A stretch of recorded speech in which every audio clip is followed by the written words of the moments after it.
कर्मयोगस्य निःश्रेयस्करा बभौ तयोस्तु कर्म संन्यासात् कर्मयोगो विशिष्यते। ज्ञेयः स नित्य सन्यासी यो न द्वेष्टि न कांक्षति निर्द्वंद्वो हि महाबाहो सुखम बंधात् प्रमुच्यते। सांख्य योगो पृथक बालाः प्रवदन्ति न पंडिताः एकम अप्यास्थितः सम्यक् उभयोर्विन्द्यते फलम्। यत् सांख्यै प्राप्यते स्थानं तद योगैरपि गम्यते। एकम सांख्यम च योगम च यह पश्यति स पश्यति। संन्यासस्तु महाबाहो दुःखम आप्तुम अयोगतः योग युक्तो मुनिर्ब्रह्म न चिरेणाधिगच्छति। योग युक्तो विशुद्धात्मा विजितात्मा जितेन्द्रियः सर्वभूतात्म भूतात्मा कुर्वन्नपि न लिप्यते। नैव किंचित करोमीति युक्तो मन्येत तत्त्ववित् पश्यन् शृण्वन् स्पृशन् जिघ्नन् अश्नन् गच्छन् स्वपन् श्वसन् प्रलपन् विसृजन् गृह्णन् उन्मिषन् निमिषन्नपि इंद्रियाणि इंद्रियार्थेषु वर्तन्ते इति धारयन् ब्रह्मण्याधाय कर्माणि संगम त्यक्त्वा करोति यः लिप्यते न स पापेन पद्मपत्रमिवाम्भसः। कायेन मनसा बुद्ध्या केवलैरिन्द्रियैरपि योगिनः कर्म कुर्वन्ति संगम त्यक्त्वा आत्मशुद्धये। युक्तः कर्मफलं त्यक्त्वा शांतिम् आप्नोति नैष्ठिकीम् अयुक्तः कामकारेण फले सक्तो निबध्यते। सर्वकर्माणि मनसा संन्यस्यास्ते सुखं वशी नवद्वारे पूरे देहि नैव कुर्वन्न कार्यं।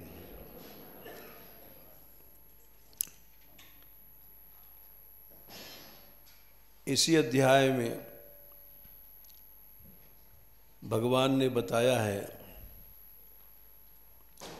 कर्म संन्यास से कर्मयोग बड़ा है।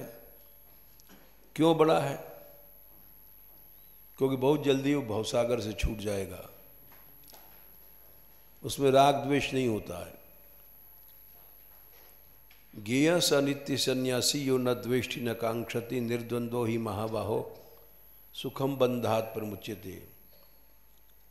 सुखम माने बिना प्रयत्न के साधन के मुक्त ही जैसा हो गया। इसलिए कर्म सन्यासी से कर्मयोगी बड़ा है, क्योंकि लोकादर्श लोक संग्रह भी उससे होता है। और जो कर्मयोगी नहीं है उससे नुकसान होता है। पास वाला आलस्य सीखेगा। कर्म त्याग तामस त्याग है। अधिकतर मनुष्य तामस त्याग में फंस जाता है। भगवान ने 18वें अध्याय में श्लोक संख्या 7 में नियतस्य तु संन्यासः कर्मणो नोपपद्यते मोहात् तस्य परित्यागस्तामसः परिकीर्तितः। ये तामस त्याग ही हमारे साधु समाज में घुस गया है। हम जैसे लोगों में कर्म नहीं करना, बड़े बन के बैठ गए महंत बन के आश्रमधारी बन करके या किसी प्रकार का बड़प्पन आ जाता है तो तामस त्याग की ओर ले जाता है। तामस त्याग का स्वरूप तो ऊपर से त्याग जैसा लगता है, लेकिन भीतर से तामस होता है। काम चोर। उस तामस त्याग को काम चोर ही कहना शुद्ध मोटे शब्दों में। इसकी भगवान निंदा करते हैं। मनुष्य को राजस त्यागी होनी चाहिए। राजस त्याग क्या है?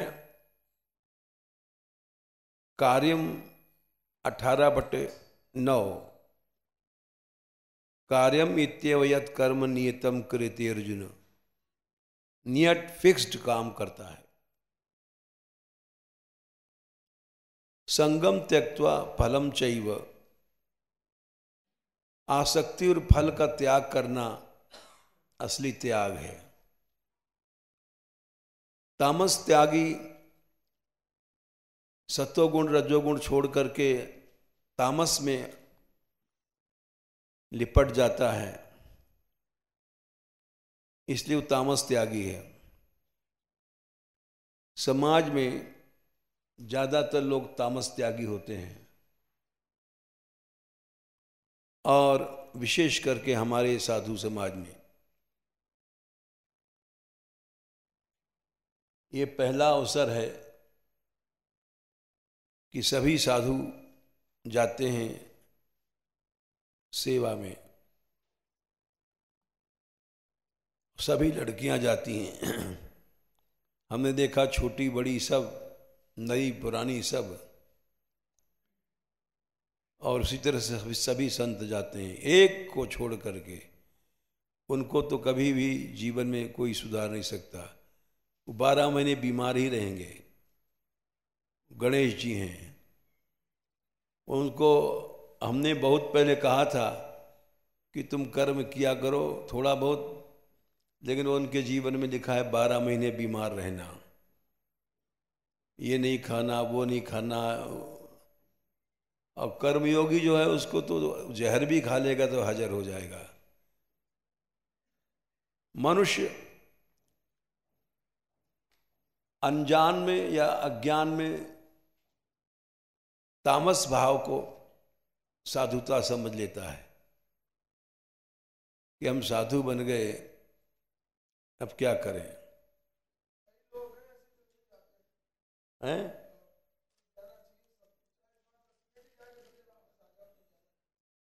अरे जाके लौट आओ।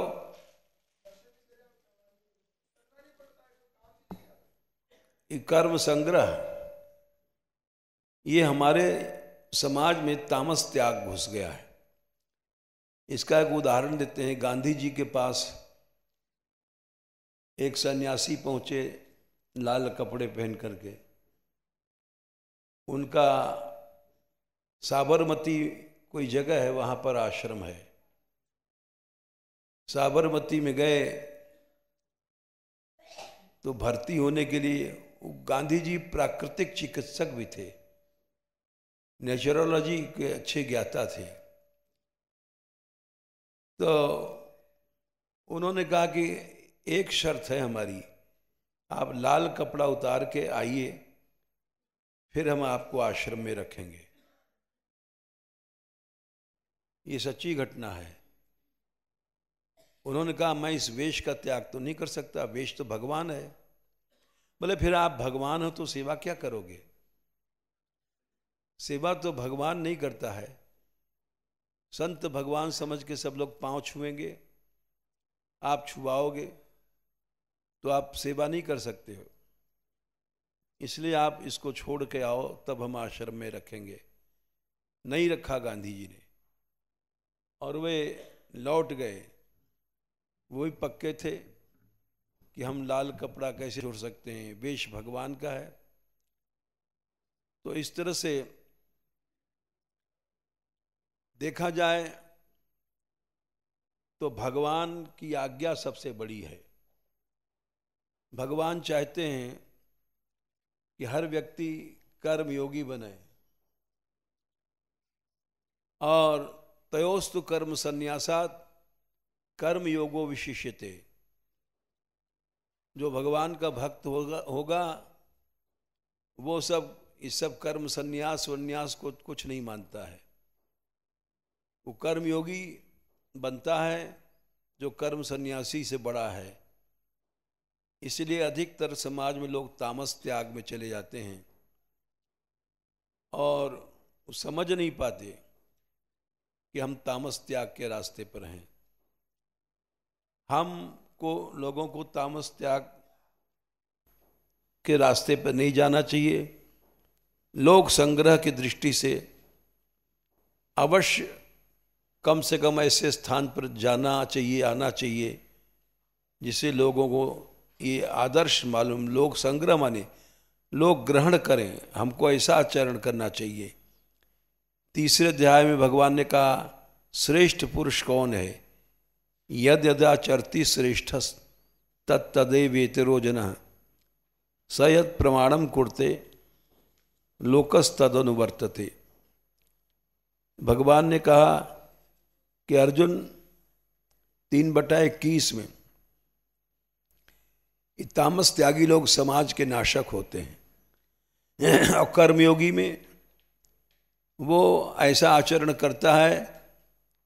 3/21 में श्रेष्ठ पुरुष वो ही है जो उसके आचरण को दूसरे लोग सीखते हैं, अनुवर्तन करते हैं, लोग सीखते हैं। लोकस तदनुवर्तते, ऐसे लोगों को हटाने के लिए कोतवाल रखे जाते हैं साधु समाज में,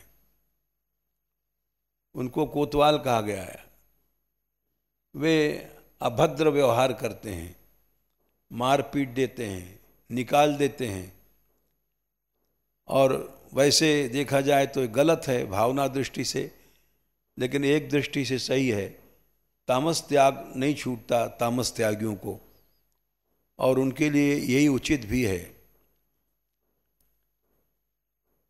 भगवान ने इस अध्याय में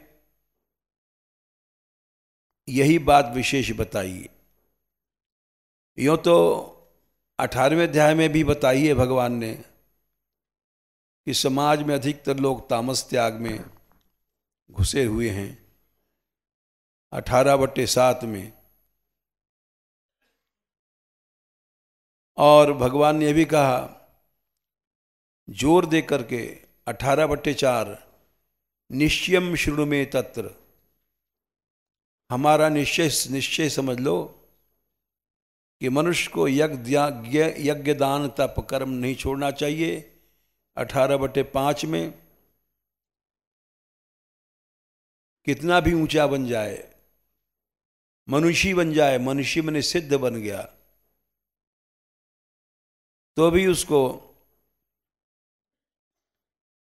पावनानि मनीषिणाम, मनीषी कहते हैं मनसः ईशा मनीषा, मनीषा कहते हैं बुद्धि को, मन की स्वामिनी। मनसः ईशा मनसीशा, मनीषा टी लोप हो गया शकंध्वादिसु पररुत्तम वाच्यम से, मनस में अस का लोप हो गया, और ई मनीषा नहीं, कायदे से लोप न होता तो मनसीशा बनता, टीप लोप हो गया तो मनीषा बन गया, अस गायब हो गया। मनीषा माने बुद्धि, और बुद्धि जिसके पास है, बुद्धि जिसके कंट्रोल्ड है, उसको मनीषी कहते हैं। तो यदि माना जाए तुम मनीषी भी बन गए हो, सिद्ध बुद्धि तुम्हारे कब्जे में है, मन तुम्हारे कब्जे में है, तब भी तुमको यज्ञ दान तप करना चाहिए। ये मनीषी होने के बाद भी पावन माने मनुष्य को सिद्ध पवित्र बनाते हैं, पुण्य मिलता है, दूसरे लोग सीखते हैं हमसे। तो इसलिए भगवान ने आखिरी अध्याय में भी यही कहा कि कर्मयोगी बनो और समाज के लिए तुम एक आदर्श बनो, तामस त्यागी न बनो, क्योंकि कोई न कोई कर्म करना पड़ेगा। 18/11 में कहा है जब तक जिंदा हो, पड़े हो, तो भी कर्म ही कर्म है। नहीं देहभृता शक्यम त्यक्तुम कर्माण्य शेषतः, जब तक शरीर है कुछ करना ही पड़ेगा, पड़े रहोगे तो तामस कर्म है, वो भी कोई भजन नहीं कर सकते हो। तो इसलिए भगवान क्या कह रहे हैं वो समझना चाहिए, और उससे व्यक्ति और समाज दोनों का कल्याण होता है।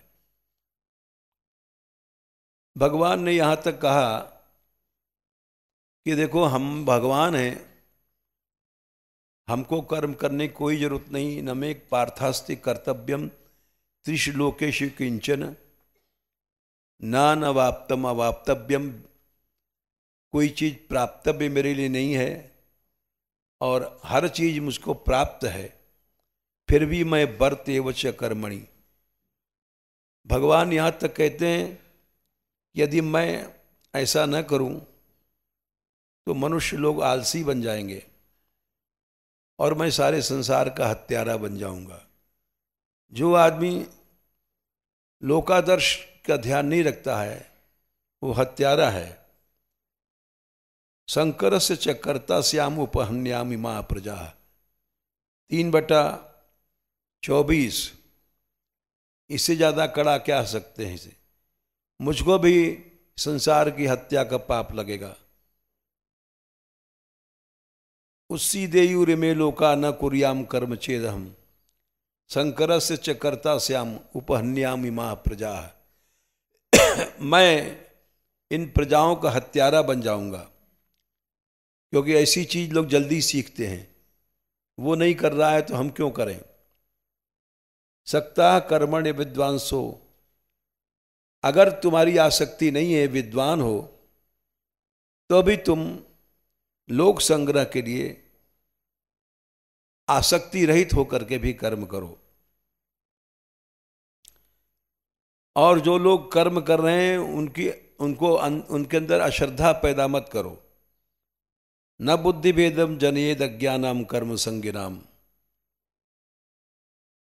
तो संसार तो अज्ञ है। एक आदमी आलसी है तो दूसरे को भी सिखा देता है। हम तो यहां देख रहे हैं बहुत साल से, 60 साल हो गए हमको। अरे साधु लोग भी कहीं ऐसा करते हैं। साधु होकर के तुम ऐसा करते हो, बुहारी लगाते हो। तो इसको कहते हैं बुद्धि भेद। अज्ञ लोगों को जो कर्म संगी हैं, कर्म करते हैं, उनमें बुद्धि भेद फूट नहीं डालना चाहिए। जोशे सर्वकर्माणि, विद्वान पुरुष को चाहिए कि उनको भी कर्म में लगावे। जोशे सर्वकर्माणि, विद्वान युक्त आचरण करता हुआ। तो ये सब ऐसी बातें हैं जो समाज, लोकमान्य बाल गंगाधर तिलक बहुत बड़े भारत के नेता हुए हैं। उन्होंने गीता पर टीका भी लिखी है। उनकी गीता में आखिर में एक वाक्य आता है, जिस दिन भारतवर्ष में लोग कृष्ण का कर्मयोग समझ जाएंगे, उस दिन भारत सोने की चिड़िया बन जाएगी और पहले वाले गौरव को प्राप्त हो जाएगा। केवल गीता ही एक ऐसा है जो कर्मयोग सिखाती है। और गीता को क्रियात्मक रूप में समझना ही सच्ची भारतीयता है, सच्चा देश सेवा है। और भगवान भी कहते हैं वही श्रेष्ठ पुरुष है जो ऐसा आचरण करता है कि हम नहीं करेंगे दूसरा भी नहीं करेगा, तो वो हत्यारा है, समाज का हत्यारा है। उपहन्याम इमा प्रजा, 3/24। ये समझ लेना चाहिए हर आदमी को कि हम अगर नहीं करेंगे तो हम हत्यारे हैं, उस समाज की परंपरा का हत्या कर रहे हैं। सबको पालन करना चाहिए, यही भगवान कृष्ण का आदेश है। और यही उन्होंने कहा, तुम ऐसा मत कर देना कि खुद आलसी बन जाओ और दूसरों को भी बुद्धि भेद सिखाओ कि अरे कहीं साधु लोग कर्म करते हैं। ऐसी उल्टी शिक्षा देने वाले बुद्धि भेद पैदा करते हैं। और यही नहीं, घरों में भी ऐसे लीला होती है। एक बेचारी आगरे में कोई बड़े घर की लड़की ब्याह करके गई और वो पानी भरने गई। तो उस जमाने में पानी ऐसा नहीं था कि, तो वो उसको पड़ोसिन वहीं मिल गई। अरे देखो कैसे अन्याय की बात है, कल परसों की आई भाई बहू, या ते पानी भरवावें। वो लड़की बुद्धि वाली थी, उसने वहीं कुएं पर फटकार दिया कि आप ऐसा क्यों कहते हैं हमारी सास के लिए, वो तो अच्छा कर रही हैं, हमको सिखा रही हैं। तो इसलिए जीवन भर के लिए उसके ऊपर असर नहीं हुआ। वो तड़ाक जवाब दे देती थी, तुम गलत बात सिखाती हो, हमको ऐसा बनाती हो आलसी। सास तुम्हारी ठीक कह रही है, मैं काम नहीं करूंगी तो बैठे बैठे खाऊंगी, ये बेशर्म बनाओगी हमको तुम। कर्म न करने वाला बेशर्म होता है, खाने के लिए सबसे पहले पहुंच जाएगा और काम करते समय सबसे पीछे।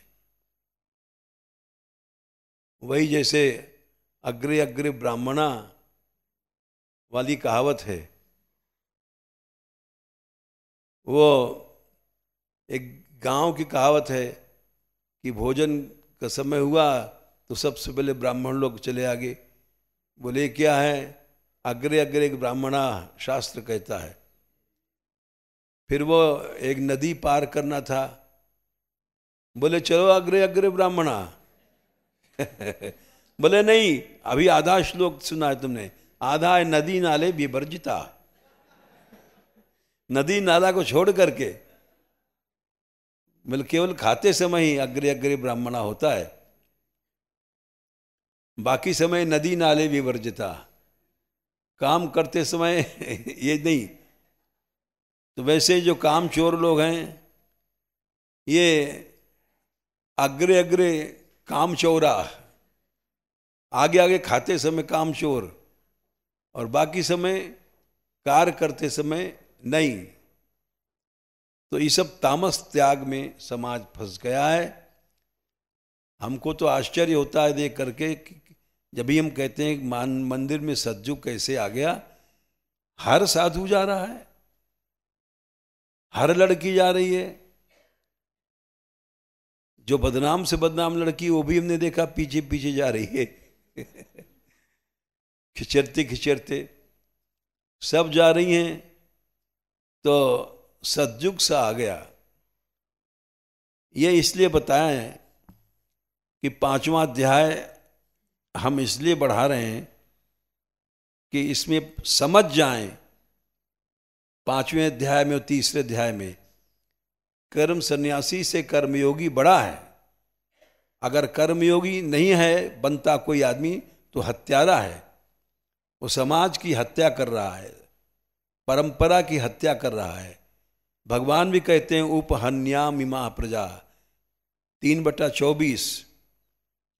इससे ज़्यादा भगवान क्या कह सकते हैं। इतना कड़ा बोल रहे हैं कि अगर मैं नहीं करूं तो सब समाज आलसी बनेगा और उपहन्यामिमा प्रजा, इस प्रजाओं का मैं हत्यारा बन जाऊंगा।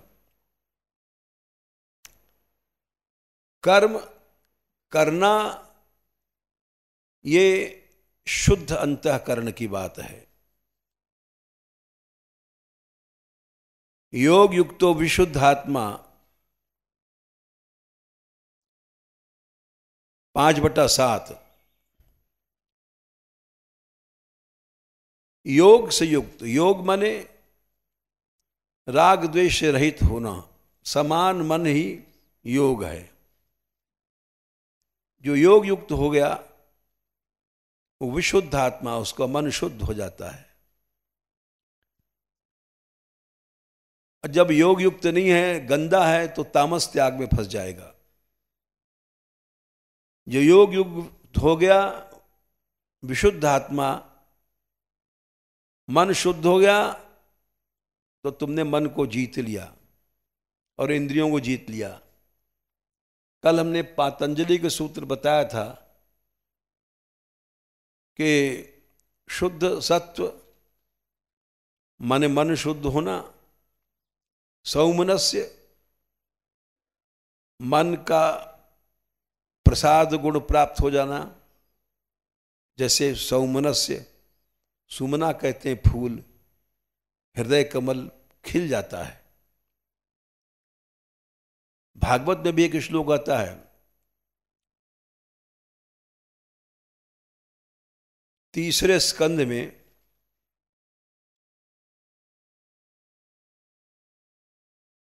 ब्रह्मा जी ने कहा है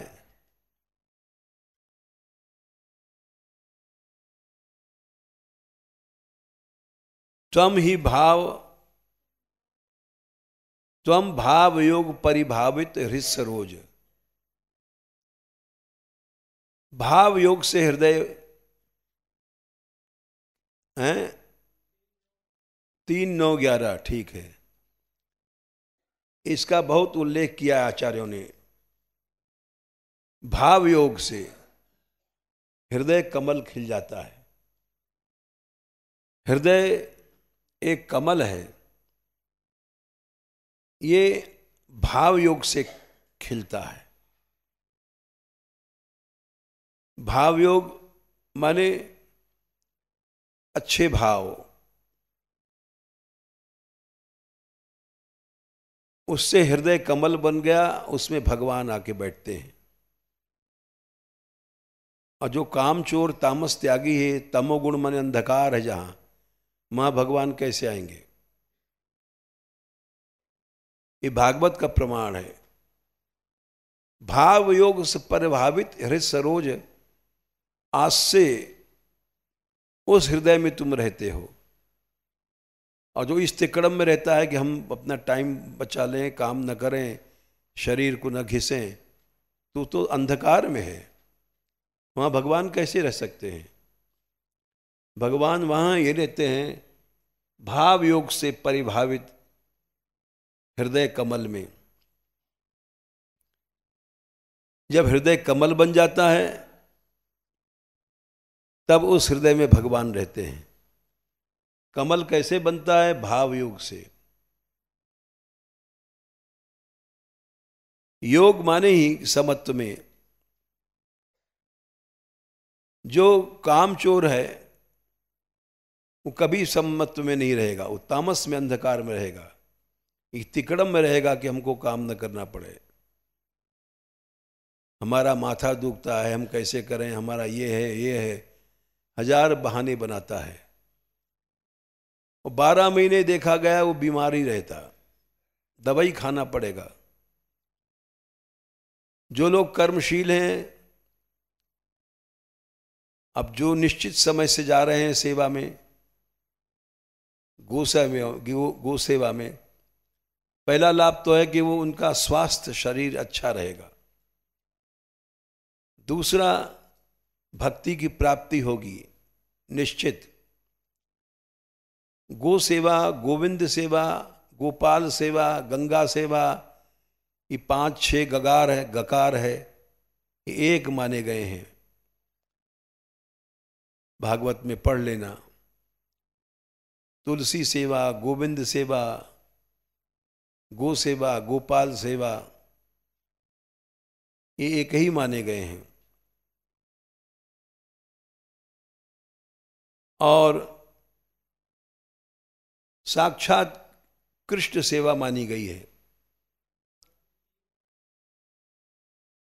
महात्म्य में है ना, है 3 अध्याय का 38, 39 देना। हमें श्लोक संख्या नहीं याद है, लेकिन हमें इतना पता है कि हमने कहीं पढ़ा है। नित्यम भागवतम उक्तम भागवतम नित्यम कृतम च हरिचिंतनम तुलसी पोषणम चैव धेनूनाम सेवनम समम। ये सब लोग देख लो, क्योंकि तुमको बहकाने वाले आ ही जाएंगे, तामस त्यागी, और हमने अनुभव किया, इसलिए दो चार आदमी अगर काम करते भी हैं तो एक आध हम जैसे कुसंगी लोग पहुंच करके उनको बहका देते हैं, अरे साधु है करके ऐसा करते हो। तो उनसे कहना चाहिए ये श्लोक, इससे भी बढ़िया एक श्लोक है, किसी दिन बताएंगे। उक्तम भागवतम नित्यम कृतम च हरिचिंतनम तुलसी पोषणम चैव धेनुनाम सेवनम समम। ये गो सेवा, भागवत पढ़ना, भगवत सेवा, तुलसी सेवा, ये सब समान है। कोई कहे हमको भजन करना है तो ये भजन ही तो है। गोविंद की सेवा इसमें लिखा है और गो सेवा समान है, इसलिए तुमने अलग समझ रखा है। हम इसीलिए कह रहे हैं कि हमारे यहाँ भगवान की कृपा हो गई, सतयुग आ गया। कोई एकाध मूर्ति भले हैं जिनके ऊपर रंग नहीं चढ़ सकता, वो 12 महीने बीमार ही रहेंगे, जीवन भर बीमार रहेंगे, क्योंकि उनकी शास्त्र में श्रद्धा नहीं है। शास्त्र में श्रद्धा होने पर मनुष्य लाभ को प्राप्त करता है। योग युक्तो विशुद्ध आत्मा, योग से युक्त हुए शुद्ध मन हुआ। शुद्ध मन की पहचान है कि विजितात्मा। कल हम जो पातंजलि के सूत्र बताया था, सत्व शुद्धि सौमनस्य, मन शुद्ध हुआ और सौमनस्य हृदय कमल बन जाएगा। सुमना माने फूल, हृदय कमल विकसित हो जाएगा। सत्व शुद्धि सौमनस्य, सौमनस्य होने के बाद एकाग्र, तीसरी सीढ़ी है, एकाग्र हो जाएगा मन। सत्व शुद्धि सौमनस्य एकाग्र है। जोर से बोलो।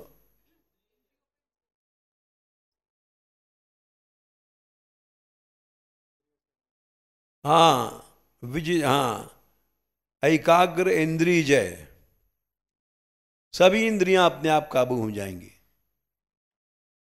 और आत्मदर्शन, भगवान के दर्शन की योग्यता आ जाती है। उसी को भगवान कह रहे हैं, योग युक्तो विशुद्ध आत्मा। योग से युक्त हुआ और शुद्ध हुआ मन, मन को जीत लोगे तुम और इंद्रियों को जीत लोगे और सर्वभूतात्म भूतात्मा भगवान ही तुम्हारा आत्मा बन जाएगा। तुमको कोई भी कर्म संसार में बांध नहीं चाहे पाएगा। कुर्वन्नपि न लिप्यते। घरों में लड़ाई क्यों होती है? देवरानी कहती है मैं क्यों रोटी बनाऊं, जेठानी कहती है मैं क्यों बनाऊं। इन बातों पर लड़ते हैं। अशुद्ध मन है, तामस भाव में कि हम काम कम करें, काम चोरी। कर्मयोगी तो अधिक कर्म करता है, मैं ज्यादा करूं, और काम चोर अपने आप को बचाता है। तो इसलिए वही पातंजलि का सूत्र भगवान ने 5/7 में रख दिया है। योग युक्तो विशुद्ध आत्मा। योग से युक्त हुआ। योग क्या है? राग द्वेष रहित कर्म करना, समत्व को लेकर चलना योग है। कर्म करना योग है, कर्म को छोड़ना योग नहीं है। भगवान ने यहां तक कहा कर्मण्येवाधिकार अस्ते, कर्म पर अधिकार, हम ज्यादा कर्म करें, फल पर अधिकार नहीं करो। और योग से युक्त हुआ उसका मन विशुद्ध आत्मा, शुद्ध हो जाएगा मन। मन शुद्ध हुआ और मन को जीत लिया, इंद्रियों को जीत लेगा और सर्वभूतात्म भूत सर्वभूतों की आत्मा भगवान ही उसकी आत्मा बन जाएंगे। आत्मदर्शन योग्यत्व, ये पांचवा जो सत्व शुद्धि सौमनस्य इंद्रिय जय एकाग्र इंद्रिय जय आत्मदर्शन योग्यत्वानि, ये सारा पातंजलि का योग सूत्र भगवान ने इसी श्लोक में रख दिया है। योग युक्त होने से विशुद्ध आत्मा सत्व शुद्धि हो गई और सौमनस्य हो गया, इंद्रिय जय और आत्मदर्शन योग्यत्वानि, ये सब सूत्र पांचों अंग भगवान ने इस श्लोक में रख दिए हैं। योग युक्त होने से शुद्ध सत्व हुआ, शुद्ध सत्व होने से सौमनस्य हुआ, सौमनस्य होने से एकाग्र हो गया, एकाग्र मने विजितात्मा, और जितेंद्रिय होने से इंद्रिय जय, और सर्वभूतात्म भूतात्मा आत्मदर्शन योग्यत्वानि। इस तरह से पातंजलि ने जो सूत्र में 5 बातें बताई हैं वो इस श्लोक में भगवान ने रख दिया है। ये मन ही भागवत में तो लिखा है, शायद 6वें स्कंद में आता है श्लोक। एक ये मन जो है पुंशली स्त्री है, वो अपने पति को मरवा देती है,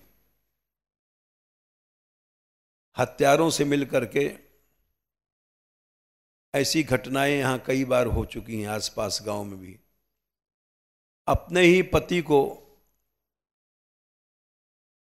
मरवाया नहीं, मार डाला, ऐसी घटनाएं तक भई हैं। 6वें स्कंद में न कुर्यात करचित सौख्यम मनसि हनवस्थिते। 6वें स्कंद में नहीं, 6वें नहीं, 5वें स्कंद में 6वें अध्याय में जहां ऋषभ देव जी के पास सिद्धियां आई हैं, उन्होंने ग्रहण नहीं किया, तो 5वें स्कंद में 5, 6, 3 वहां आता है कि मन पर विश्वास मत करो। न कुर्यात करचि सौख्यम मनसि हनवस्थिते यद विश्रम्भा चिराचिरणम चस्कंद तपईश्वरम। महादेव जी का तप चला गया। भगवान ने कहा हमारा मोहनी रूप मत देखो, नहीं माने, बोले देखेंगे। देखा, उनका सारा वीर्य तप जो था, जहां जहां गिरा सोने चांदी की खादें बन गई पृथ्वी में। और इसी श्लोक के पास शायद वो भी है कि न कुर्यात करचित सौख्यम मनसि अनवस्थिते यद विश्रम्भात चिरात चीर्णम च स्कंद चौप्रतम योगिनः कृत मैत्रस्य पुंशली। श्लोक क्या है? नित्यम ददाति कामस्य, ये आया, छिद्रम तमनुयेरया। बड़े बड़े योगी भी गिर जाते हैं मन पर विश्वास करके। क्यों? ये ठीक पुंशली की तरह काम करता है मन। जैसे पुंशली स्त्री है, वो अपने पति को मरवा डालती है। एक उदाहरण देते हैं। एक पुंशली थी, उसका नियम था कि रोज को रात को चले जाना, चोरी से अपने यार से मिलना, और पति जानता था, शिकायत भी करता था। घर वालों को उल्लू बना देती थी रोग आकर के। ये झूठे इल्जाम लगाते हैं हम पे, वहम करते हैं। उल्टा पति को डांट पड़ती थी। तो एक दिन वो जब गई तो वो जाग रहा था, उसने किवाड़ बंद कर लिया, अब घुसने नहीं दूंगा। जब वो आई तो देखा सांकर बंद, समझ गई कि भीतर पति ने सांकर बंद कर लिया, आज मैं पकड़ी जाऊंगी, दिखाने के लिए देखो रात में रोज जाती है। तो उसने क्या कहा कि जल्दी खोलो, ने कुआं में गिर के मर जाऊंगी। नहीं मानते हो, ले कुआं में गिर होंगे। एक पत्थर बड़ा भारी था, उठा करके कुआं में फेंका, धम से आवाज हुई, पति घबरा गया और उसने समझा कुआं में गिर गई, तो किवाड़ खोल दिया। जब किवाड़ खोल दिया तो भीतर घुस कर उसने किवाड़ लगा लिया और हल्ला मचाने लग गई, देख लो ये खुद जाता है, रात को बाहर रहता है और हमको कलंकित करता है, मैं तो सती हूं। सब घर जाग गया और उसको लगे सब डांटने, उसी पति को देख खुद जाता है, खुद पुंछला है, छिनार है, छिनट्टा है और हमारी बहू को कलंकित करता है। तो इस तरह से ये उदाहरण दिया, योगिना कृत मैत्रस्य पत्युर्जाये व पुंश्चली। पुंश्चली स्त्री जैसे अपने पति को मरवा देती है, वैसे ही मनुष्य को समझना चाहिए कि हमारा मन एक पुंश्चली स्त्री है। कभी उस पर विश्वास मत करो, कभी मत करो। उस पर विश्वास करने के कारण ही हम लोग मारे जाते हैं, शास्त्र की आज्ञा नहीं मानते हैं और पुंश्चली स्त्री के चक्कर में हम लोग नष्ट हो जाते हैं। नित्यम ददाति कामस्य छिद्रम तमनुरेया। जैसे पुंश्चली होती है, वो उसको कोई रोक नहीं सकता। एक जाट ने हमको एक कथा सुनाई थी, जाट पुराण सुना देते हैं हम पहले जाटों की होली देखने जाते थे, तो बड़ा पहरा रखता था अपनी स्त्री पर। वो बोला, तुम क्या पहरा सकते हो, तुम पहरा नहीं कर सकते, बेकार। बोले वाह, पहरा रखूंगा। बोले नहीं रख सकते, रखूंगा, मैं दिखा दूंगी तुमको। संध्या को गाय दूहते समय वो आता था, उसका लगवार, तो उसने पति से होड़ बंधी, देखो मैं दूध काढ़ लेती हूँ आंख बंद करके, तुम भी काढ़ सकते हो दूध। बोले हम भी काढ़ सकते हैं। और उसने आंख में पट्टी बांध दिया और इशारा किया अपने यार को। जितनी देर में दूध को धोता रहा, वो मिल लिया और उसको विदा कर दिया। और उसने कहा, कहो रख लिया पर्दा, पहरा? बोले हाँ।